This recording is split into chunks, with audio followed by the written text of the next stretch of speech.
Everyone rejected the ugly bride, but the cowboy saw her tears.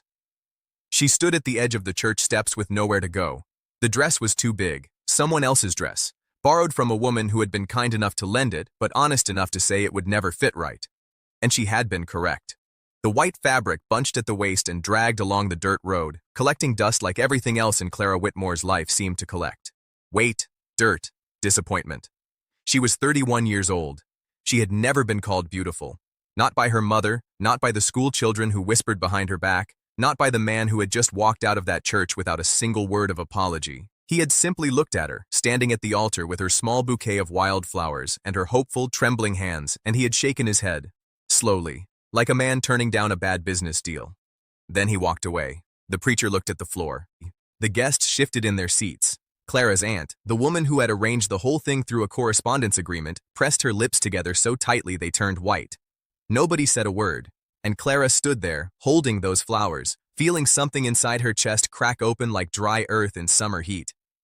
If you have ever felt invisible, if you have ever been told without words that you were not enough, stay with me. Because this story is for you. And I promise you, it does not end the way it began. Before we go any further, if you are new here, welcome. Stories like this one are what we do. Real emotions, real heart, real healing. Hit that subscribe button so you never miss one, and leave a comment telling me where in the world you are watching from tonight. I love hearing from you. Now, back to Clara. She did not cry in the church. She would not give them that. She had learned a long time ago how to hold tears behind her eyes like water behind a dam, pressing them back with nothing but sheer will. She had been practicing since she was 7 years old, sitting in the corner of a schoolroom while girls with pretty ringlets laughed at the shape of her nose and the plainness of her face. She walked out of that church with her head up and her hands still. She walked past her aunt, who reached out and touched her arm and whispered something about trying again, about writing more letters, about there being other men. Clara kept walking, down the steps, into the street, past the general store with its painted sign, past the livery stable, past the edge of town where the road turned to dust and the town turned to nothing but open sky. She stopped when she ran out of town. She stood there on the road, holding a bouquet of dying wildflowers, wearing a dress that belonged to someone else, in a town that had never felt like home, and she finally let the dam break. She sat down in the dirt right there on the side of the road and she cried. Not pretty tears, not gentle ones, the kind that shake your whole body, the kind that have been waiting years to come out. She pressed the flowers against her chest and she cried for the man at the altar, and for every cruel word she had ever swallowed, and for the mother who had called her difficult, and the father who had barely looked at her, and for every single moment she had ever dared to believe that maybe, just maybe, someone would choose her. She did not hear the horse until it was almost beside her. A big bay mare, steady and calm, stopped a few feet away. The man on its back said nothing at first. He just looked down at her from under the brim of a worn brown hat, his face shadowed, his eyes quiet and dark. He was broad through the shoulders and lean everywhere else, the kind of man who had been shaped by work rather than by wanting. His jaw was covered in several days of stubble, and his shirt had been mended at the collar more than once. He was not a handsome man in the way that paintings made men handsome, but there was something in the way he sat on that horse, unhurried, unalarmed, that made Clara feel for one strange moment like she was not falling. He said quietly, "You all right, ma'am?" She looked up at him. Her face was red and wet, and she knew it. She did not try to hide it. "No," she said honestly, "I am not." He nodded, like that was the most sensible answer in the world. "Town's back that way," he said, tilting his head. "Nowhere much to walk to out here." "I know," she said. "I just needed to get away from it." He was quiet for a moment. Then he swung down off the horse with easy, practiced movement and crouched down a few feet away from her, not too close, not imposing, just lowering himself to her level. He pulled off his hat and held it in his hands. His dark hair was pressed flat by it. "You want to talk?" he asked, "or you want to just sit quiet for a bit?" Clara stared at him. Nobody had ever asked her that before. Either talk or be silent. Either explain yourself or disappear. Never both offered with equal gentleness. "I don't even know you," she said. "No," he agreed. "Name's Elias Holt. I've got a ranch about 2 miles east, and you don't have to tell me a single thing if you don't want to." She looked down at the flowers in her lap. "Clara Whitmore. I was supposed to get married today." "I see," he said. "He left," she said. "At the altar. He just looked at me and left." Elias Holt did not say he was sorry. He did not say that man was a fool, or that Clara should hold her head up, or any of the things people said when they did not know what else to do. He just looked at her with those quiet, dark eyes and said, "That's a hard thing." And somehow, that was exactly right. They sat there on the side of the road for a while. The wind moved through the grass. The horse stood patient and warm nearby. The sun began to lean westward. Clara had nowhere to go. Her aunt had made that clear even before today. She had come all the way from Pennsylvania on the strength of one written agreement and a promised future, and now the future was gone, and the money she'd saved was nearly spent, and the room she had rented at the boarding house was paid only through the end of the week. She did not tell Elias any of this, not yet. But when he finally stood and put his hat back on and asked if she had a place to go, she was quiet for long enough that he understood. "There's a small room at my ranch," he said carefully. "Nothing grand. It was my daughter's, before she got old enough to take the bigger one. She's 8 now. She'd probably argue with you about it." Clara looked up at him, surprised. "I'm not offering anything improper," he said, and his voice was low and steady and clear. "My housekeeper, Mrs. Aldridge, lives on the property. You'd be safe. He paused, turned his hat in his hands. "I've got a little girl who hasn't had a woman around in 3 years, and you look like someone who could use a soft place to land." Clara thought about the boarding house, about her aunt's tight lips, about the people in that church who had watched her humiliation and said nothing. She looked at this stranger crouched in the dirt beside her without any need to be, offering her something she hadn't even known she needed yet. "1 week," she said, "until I can figure out what to do next." 1 week, he agreed. The ranch was called Holt's Creek, and it was smaller than Clara had imagined, but prettier too, set against a low rise of hills with a creek that actually ran through the southern pasture. The house was plain but solid, built for weather, built to last. There were flowers in a window box that had clearly been planted by someone, and then forgotten, half wild now, still blooming in spite of the neglect. The little girl was named June. She had her father's dark eyes and someone else's stubborn chin, and she stood in the doorway of the ranch house when they arrived and looked at Clara the way only 8-year-old girls can look at someone, which is to say, completely without mercy. "Papa said you were staying," June said. "For a little while," Clara said. "My mama died," June said, like a test. "I know," Clara said softly. "I'm sorry." June considered this. "Can you braid hair?" Clara blinked. "Yes." "Mabel Henderson has braids every day, and I haven't had them once this whole school year because Papa's fingers are too big." She said this with enormous seriousness. Mrs. Aldridge's hands shake. "I could braid your hair," Clara said. June stepped back from the doorway to let her in. That was how it started. The first week became 2. 2 became a month.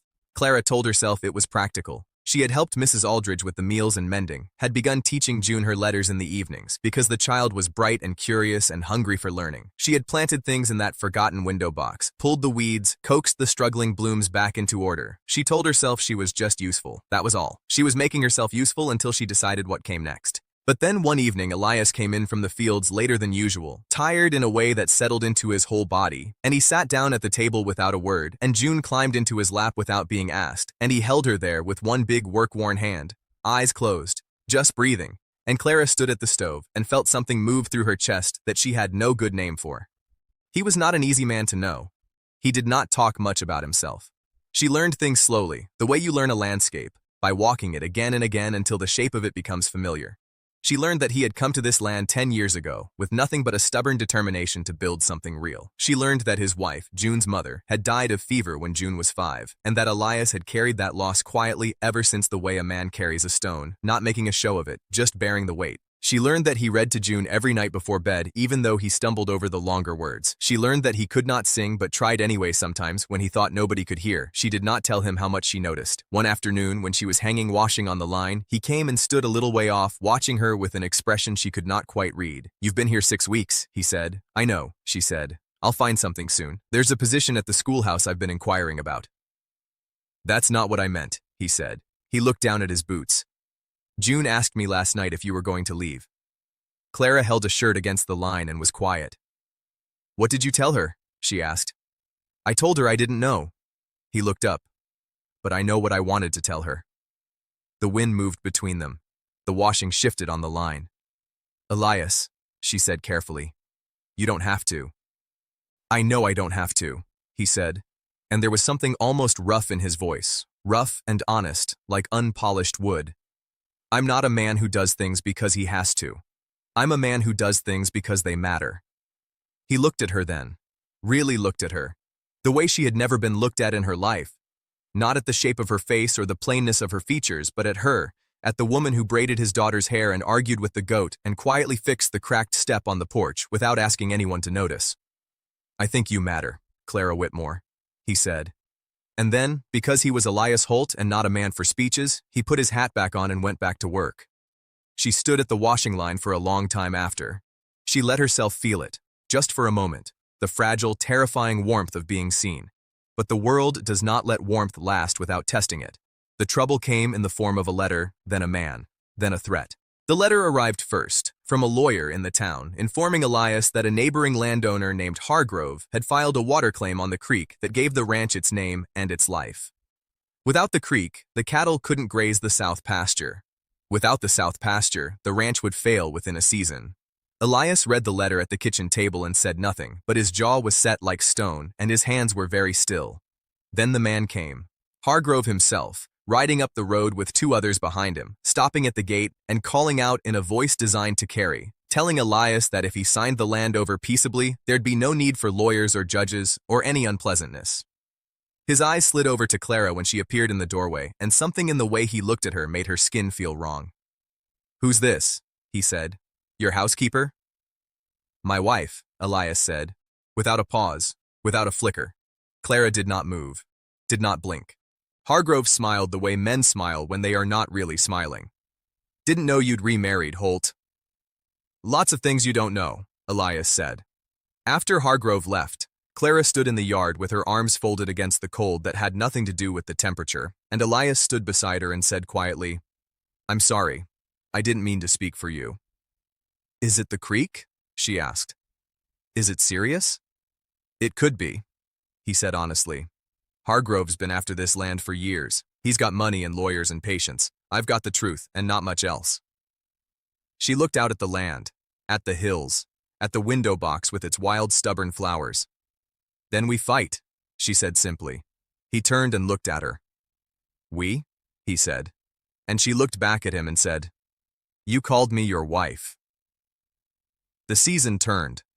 The fight with Hargrove dragged through weeks of documents and lawyers and tension that sat over the ranch like a low cloud. Clara wrote letters, careful and precise and persuasive, to the land office, to the county judge, to anyone who would receive them. She had a sharp and capable mind, and she used it now without apology. Elias watched her work by lamplight after June was in bed and said nothing, but sometimes she looked up to find him watching her with an expression that made her look back down at the page very quickly. Then June got sick. It started as a cough, innocent enough, but by the second night, it had deepened into something that frightened them both.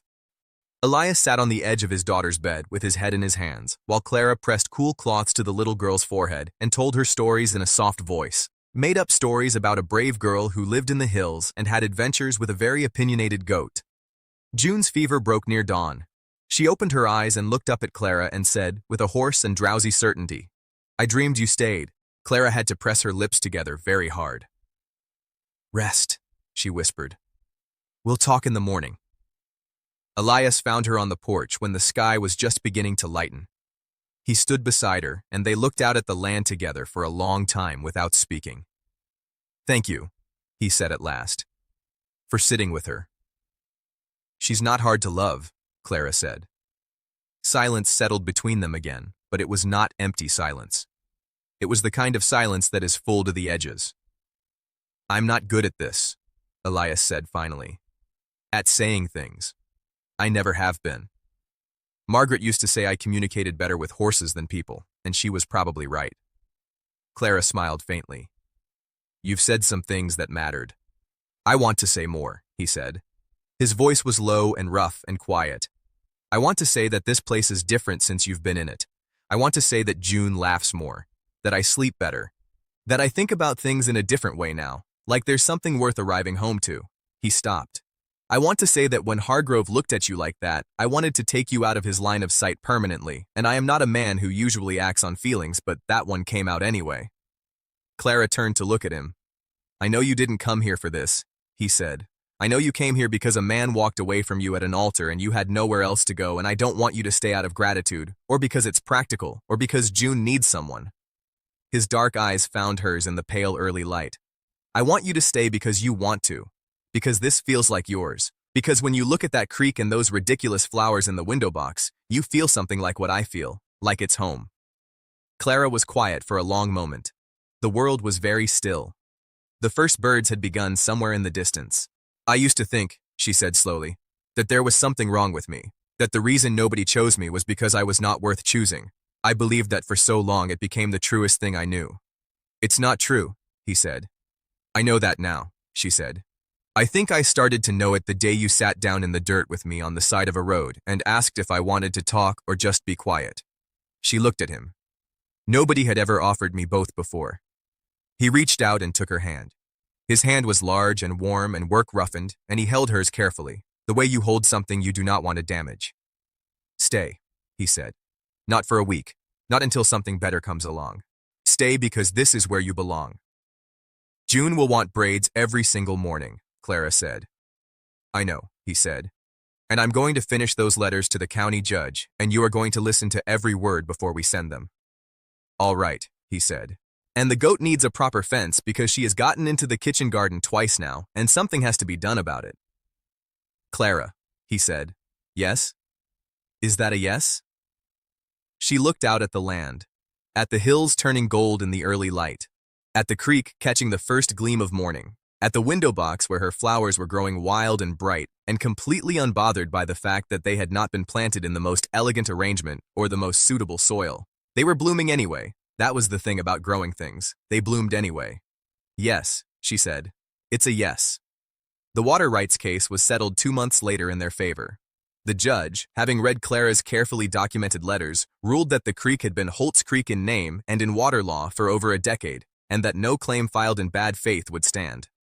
Hargrove rode away without looking back. Elias stood on the porch of the ranch and watched him go with Clara beside him and June between them, June's small hand in Clara's and her dark head leaning against her father's arm. Is it over? June asked. It's over, Elias said. Good, said June. Then can we have pie? They got married on a Thursday in the early spring, not in a church with borrowed dresses and guests who watched to see what happened next. They married in the yard of Holt's Creek with the creek running bright in the distance and the hills green from the winter rains and Mrs. Aldridge crying happily into her handkerchief and June wearing braids so elaborate they had taken nearly an hour and she had not complained once. The preacher was brief. The words were simple. But when Elias looked at Clara and said I do, he looked at her the way she had been waiting her whole life to be looked at. Like she was enough. Like she was more than enough. Like she was exactly precisely the right person standing in the right place at the right time. June tugged on Clara's hand afterward and said in a loud and very serious whisper, Does this mean I can call you Mama? Clara crouched down and looked at this small, fierce, dark-eyed girl who had let her in through a doorway and asked if she could braid hair and dreamed about her staying. You can call me whatever feels right, Clara said. June thought about this for approximately 1 second. Mama, she said. That feels right. And Clara, who had stood in a church not so long ago holding dying wildflowers while a man walked away from her without a word, held this little girl in her arms in the middle of a sunny yard on a Thursday in early spring and let herself feel the full impossible weight of belonging somewhere at last. She had not been too plain. She had not been too difficult. She had not been too anything. She had just been waiting for someone who could see past the surface to the woman underneath. The steady one. The capable one. The one who wrote persuasive letters and coaxed flowers out of neglected soil and braided hair with patient hands and sat with sick children through long dark nights without being asked. Elias had seen her on the side of a road, crying in the dirt in a borrowed dress, and he had crouched down beside her and offered her both silence and conversation. He had seen her from the very beginning, and she had been worth seeing all along. If this story found its way to your heart tonight, please leave a comment below. Tell me what moment got to you the most. Tell me where in the world you are watching from. I read every single one, and I love hearing from you more than I can say. And if you are not subscribed yet, this is your sign. Come back for more stories like this one, stories about quiet love and second chances and the kind of belonging that heals you from the inside out. New stories arrive regularly, and you do not want to miss what is coming next. Subscribe, leave a comment, and know that whatever you are carrying tonight, you are not alone. Someone always sees the tears.